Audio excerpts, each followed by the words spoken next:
ABP news के साथ खास बातचीत में सोनोवाल ने यह कहा है कि पिछली बार से ज्यादा सीटें इस बार हम जीतेंगे। उन्होंने ये कहा कि कांग्रेस और एआईयूडीएफ के गठबंधन को देश विरोधी वो हैं। सोनोवाल जिस माजुली सीट से चुनाव लड़ रहे हैं वहां आज वोटिंग हो रही है पहले चरण में। हालांकि खुद सोनोवाल ने डिब्रूगढ़ में वोटिंग की। वोटिंग से पहले सोनोवाल ने मजार पर जाकर दुआएं भी मांगी। असम के सीएम ने अब से कुछ देर पहले ये तमाम बातें कही हैं। सुनिए क्या कहा। असम में पहले फेज की वोटिंग हो रही है और मेरे साथ डिब्रूगढ़ में हैं असम के मुख्यमंत्री सर्बानंद सोनोवाल साहब। परीक्षा का दिन है आज। तो मैं जानना चाहता हूं कि आप कैसा महसूस कर रहे हैं और किस तरह की चुनौती महसूस कर रहे हैं। जबरदस्त आत्मविश्वास जाग उठा है, क्योंकि हमने लोगों को इंसाफ दिया है। पिछले 5 साल के अंदर लोगों के लिए हमने निष्ठा से सेवा किया है और लोगों को भी बहुत राहत मिला है। कांग्रेस का कार्यकाल में काफ़ी लोगों को भुगतना पड़ रहा था, दुर्नीति, भ्रष्टाचार, अलग अलग मतलब। और आज असम की जनता खुश है, शांति में है और मिलजुल के एक मजबूत समाज बनाने में लगे हुए हैं।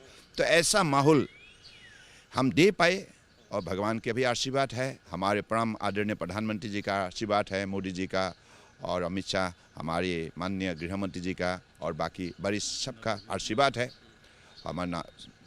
तो इसलिए हम लोगों ने पिछले दिनों में जो भी हमने सरकार चलाए और इसके जरिए हमने हर वर्गों का मतलब ये पास हम पहुंच सके, क्योंकि हर वर्गों को इंसाफ मिला है, मौका मिला है आगे बढ़ने का।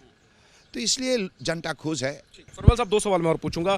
कांग्रेस की तरफ से जो 2 बड़े मुद्दे उठाए जा रहे हैं, खासतौर पे जो पहले फेज के 47 सीटें हैं, एक तो टी गार्डन में जो रोजाना 365 रुपये कामगारों को देने का वादा हो और सीए का वादा हो, सीए कानून ना लागू करने का वादा हो, ये कितनी बड़ी चुनौती है आपके लिए और क्या कहेंगे आप इस? देखिए, कांग्रेस वादा हमेशा करते हैं उसको भूल जाने के लिए, धोखा देने के लिए।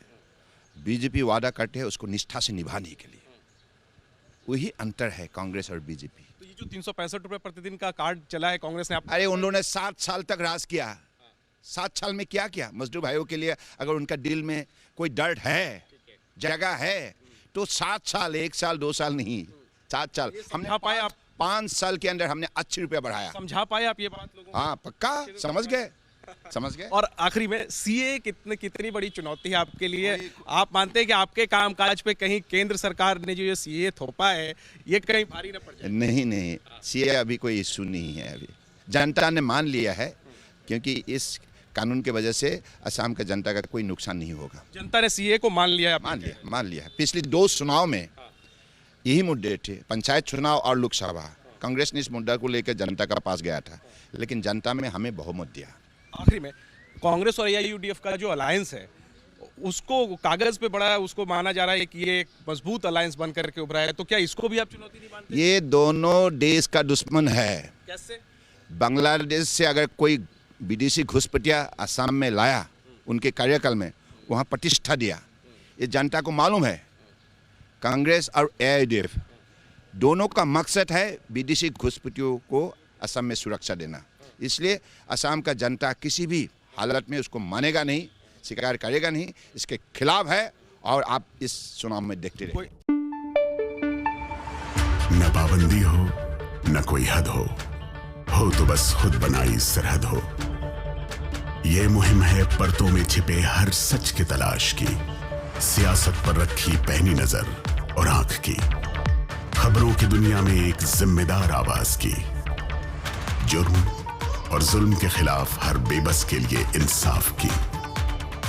जब कोई हद नहीं इंसानियत के लिए जज्बात की, जब कोई हद नहीं खुशियों और ख्वाब की, तब कोई हद क्यों हो नए नजरिए और बदलाव की।